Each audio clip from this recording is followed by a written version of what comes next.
I've got 5 weeks left until I have to submit my final portfolio submission as a Masters of Architecture student. That is 5 weeks left ever as an architecture student. What's going on, ladies and gents? Welcome back to a brand new video. Yes, so 5 weeks is not long at all, to be honest. It's not long. And in that time, I also have 2 other submissions. 2 of them are in 3 weeks, and my final submission is in 5 weeks. So that is pretty scary, but also quite sad, because although studying architecture is crazy, it's chaotic, it's obviously very stressful, a lot of work, always working, relentless working. However, I also do really enjoy it at the same time. I thought for the next 5 weeks, I'll take you guys along, I'll do some vlogging, I'll kind of keep you up to date with my project. So without further ado,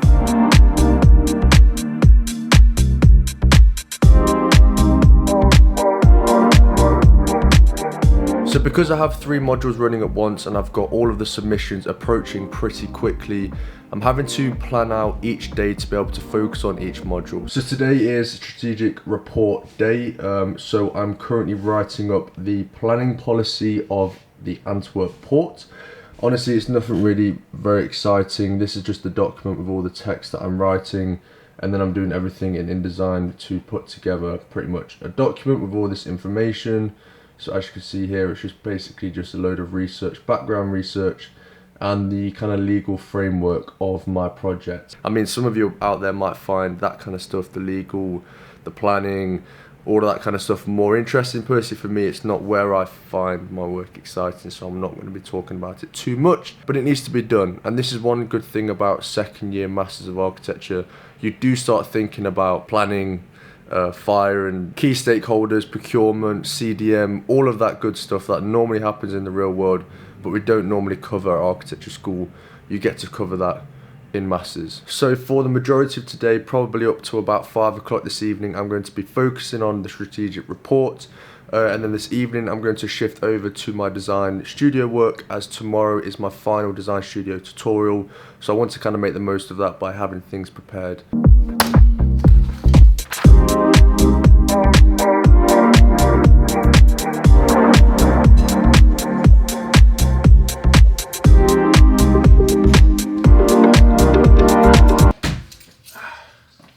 There's something about running at the moment, it's just doing it for me. A little bit red. I'm currently planning in or scheduling in at least 3 runs a week at the moment, because when you're spending a lot of time at your desk, it's kind of like a win-win. You get to go out and enjoy the outside, enjoy the local park, but then you also get to do some exercise, you get sweating, and it makes you feel great after. It makes you feel like you've done something. So running 3 times a week at the moment. That was a very, very tough one. That was an indoor one today because the weather's just not ideal today, and I didn't really feel like running out in the rain, to be honest. I feel great. Get some fresh air and exercise, people. Okay, so now on to the more exciting stuff. Last week was my final crit as a second year Masters of Architecture student. So technically that is my last ever crit, ever. If I'm honest, I'm pretty glad about it. So if you guys don't know what a crit is, it is basically a critique or a presentation, and it's an opportunity to be able to present to external critiques, your tutors and also your fellow peers, to basically take stock of where you are at currently, to get some feedback, basically get a dialogue going about your project. Right now I thought I'd talk through the crit presentation, show you pretty much all of the work that I have currently. Obviously the crit is a slightly more condensed version of the portfolio. So what I've obviously essentially done is picked and chosen. I picked and choosed. I don't even know, that sounds really odd. Let's dive into it. So my presentation started with a visual, just to basically give people an indication of what my project is, what it's about. And essentially what my project is a perishable goods storage and distribution facility on the port of Antwerp. So I need to think of kind of like a really good snappy name to be able to basically give a name to the project. And if you guys have been following the project for a while, if you've been seeing it on Instagram or on the videos last year, you would have seen a lot of this work. So to very briefly run it through. So I started the project with a body of research into mechanical movements, specifically looking at tower cranes. I basically took a 5-minute clip of tower cranes, broke them down, extracted movement geometry, overlaid that information to be able to get some abstractions, overlay that information further to be able to get some geometry of the movement in space, plan to be able to basically understand the movement path of the crane over the 5-minute period.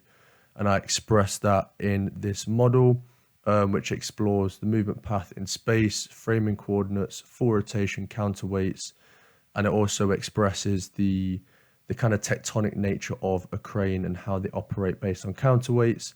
And yeah, essentially this model and these drawings are an abstraction of a clip that we were tasked to take, and breaking that basic clip down to be able to get some information about the movement study. I then wanted to understand a system of cranes and understanding how there is systems of these micro mechanical movements coming together to be able to act at different scales. So you've got a world and Europe scale of ship movements and logistics, and then zooming into my site, which is the Port of Antwerp. And so I wanted to look at basically how the Antwerp port uses a system of micro and macro mechanical movements. So starting at a very wide scale, I looked at the movement of ship vessels across the world. I then looked at it at a Europe scale and understanding the location and the relationship of Belgium with the rest of Europe. And then zooming into the Port of Antwerp, looking at the ship vessel flows in Antwerp. And then zooming further into the port itself, understanding the different terminals and locks, understanding that this is the largest container terminal in Europe, and the port is the second largest port in Europe, which is kind of mad. It is huge. And then zooming into the actual logistics process of the port, understanding how basically you've got these different crane movements and mechanics working as a system, as part of a logistics chain. So you've got these different types of cranes, trucks, trains, and also zooming in further, understanding the different areas, the different operations that basically are happening on the port. So you've got a key area, transport area, yard area, transport area, and then truck and train area. So essentially this is a body of research into cranes, systems of cranes, and the logistics of the Port of Antwerp. And then I wanted to look at something more specific within the port logistics. And so I looked at perishable goods. The reason why I looked at perishable goods is because Antwerp have been building their basically their facilities for perishable goods, because they're trying to build their relations with Latin America. And looking at the site, I realized that there was a lack of perishable goods facilities in cold storage. And so there was an opportunity for me to design a perishable goods facility. There was a disconnect between the port and the city, even though the port was offering hundreds of thousands of jobs and obviously a huge economic boost to the city. But there's a kind of public disconnect because of, for safety reasons, for privacy reasons, security reasons, people aren't allowed into the port. So I basically wanted to figure out how I could bring people into the port and also learn about the logistics. So the program would be a distribution center, retail markets and restaurants. And the idea is that you would have people visiting to learn about the logistics of the port. They would watch the food being imported. They would buy the imported food and eat the imported food all in one place. I then did a site visit of a perishable goods warehouse to understand the process. I'm not going to go into it too much detail. And then looking at some precedent studies which use kind of high-tech facilities and also conveyor belts, which I wanted to include in my project. I then chose a site based on the kind of existing infrastructure of the port. So I chose a site that has a terminal so I can tap into that terminal. It has an existing rail network, existing road access, and also views over the surrounding port. So it was really making it a destination for people to come and experience the port. And then picking up on the language of the port. So the port is basically built off a series of grids that follow the language of the kind of port edge, the existing buildings. And so I wanted to pick up on that grid, pick up on the rail line kind of language, picking up on some of the existing language, but also breaking the grid to be able to create this kind of geometry that responds to the existing infrastructure of the port. Um, and then also some decisions, basically looking at this changing language of between the warehouses and the retail markets and restaurants. Basically looking at these rotations, which also kind of emphasizes my research into cranes and how cranes work and rotate. Level changes, and then also clashing of planes, where you've got these overlapping of forms that create these pockets of spaces that are clashing. That is the view that you saw earlier. This was a site plan. So one of the important things for this final crit was to test out different drawing styles, to be able to get some feedback and to understand whether they work or not. So I still have 5 weeks left until I have to submit this portfolio. So this was a really good opportunity for me to basically test out different drawing styles, to get the tutor's feedback. So, for example, I think this works really well, but it still requires a lot more detail, obviously, because I'm at a stage where I've got a bit of time to add a lot of detail into drawings.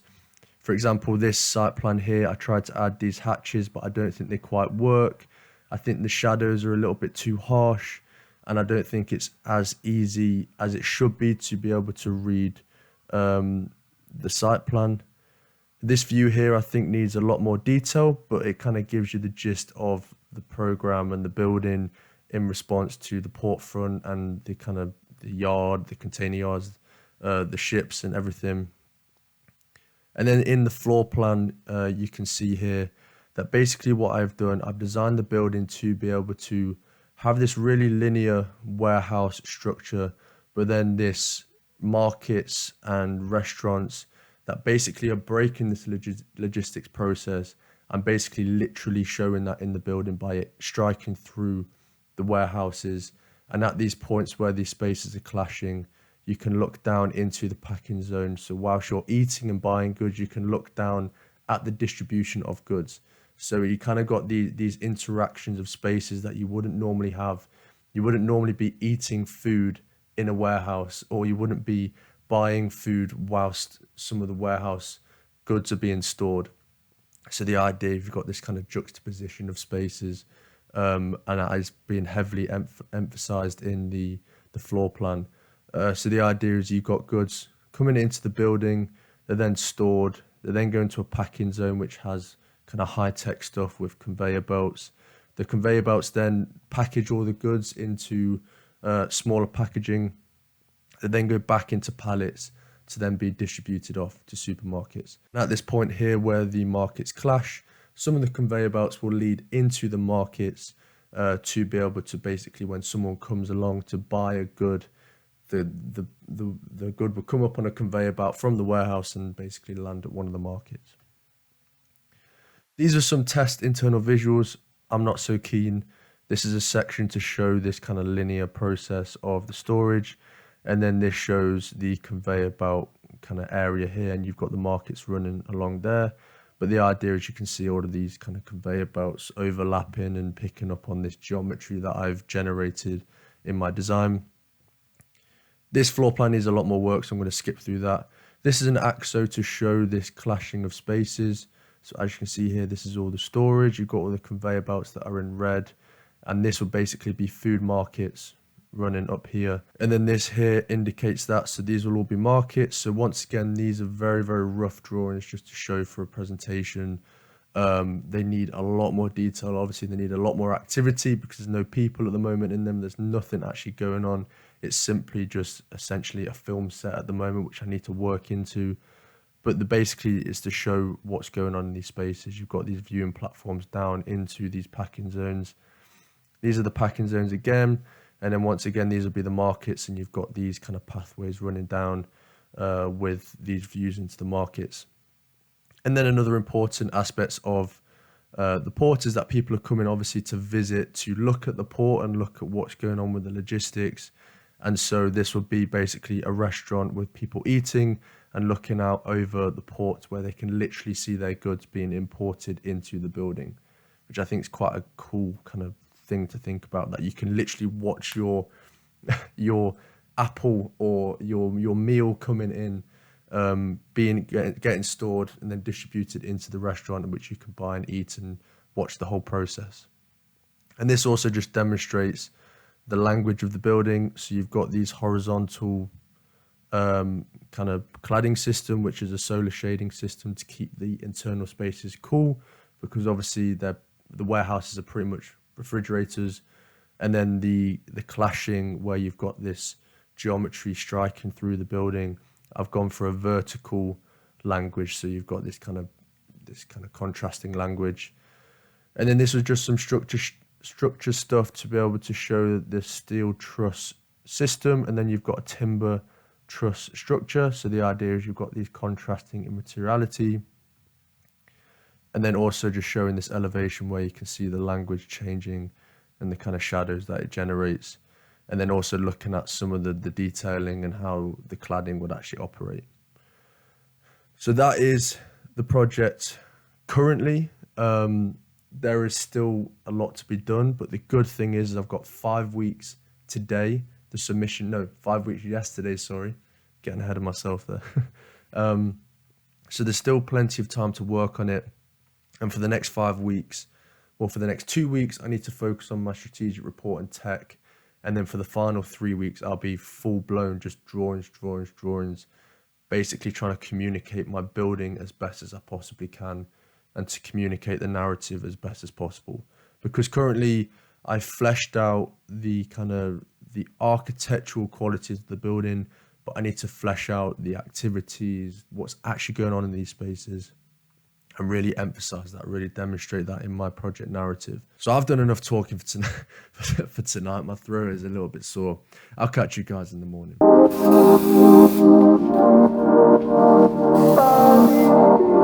Good morning, people.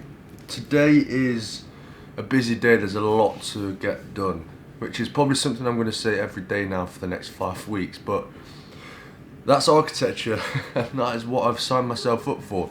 Pretty much just 5 weeks left of just relentless working, studying, head down, work for the 5 weeks. Work. I'm kind of in the middle of getting ready whilst I do this because I haven't got much time. Today I'm refining some of my Rowntree model. So my kind of digital model is pretty much there or thereabouts done. There's a few things that need working on. So today is just the day to try and get a lot of that done, try and get some of the floor plans working, because at the moment the floor plans look good but they don't necessarily work as a building. So the plan is to try and get it actually working as a building, defining some of the workers' spaces because I've kind of forgotten about the warehouse workers. But yeah, I need to get that sorted today. And currently at the moment what I'm doing is I'm setting up a project narrative for my portfolio. And so I'm pretty much going through my portfolio, setting up basically what drawings I want to have where, what drawings would describe my project best. And so I'm just basically outlining all of the drawings that I'll need over the next 5 weeks. So currently at the moment, today's job is to basically model the kitchen and restaurant. So this is a top floor kitchen and restaurant. The idea is that you come up these steps, you then enter the space, and it's going to be designed based on like a Yo Sushi type thing where you've got conveyor belts where food's coming around. So this is going to be the kitchen space where they're going to be cooking up the food, and then these are going to be conveyor belts where people can sit around, and then you'll have extra seating around these edges and over here. And 2 hours later, this is how my Yo Sushi inspired restaurant is looking. So as you can see, it's on the top floor of the building. I'm trying to follow the kind of geometry of my building to create these kind of conveyor belts of foods, where obviously this kitchen here will be cooking up the food, they'll be running around to all the seating and all the stalls, etc. This is how it's looking in Endscape. So as you can see, look, you've got views over the port. So whilst you're eating your dinner and you've got these conveyor belts, you've got views over the port. And on that note, I'm going to wrap up today's video. So for the next 5 weeks, I'm going to be vlogging as much as I can, trying to get out as many videos as possible. If you enjoyed today's video, please smash the thumbs up button. If you enjoyed seeing my crit and seeing what I presented for my crit, smash the thumbs up button. Make sure to subscribe, hit the notification bell, and I'll see you next time. Peace.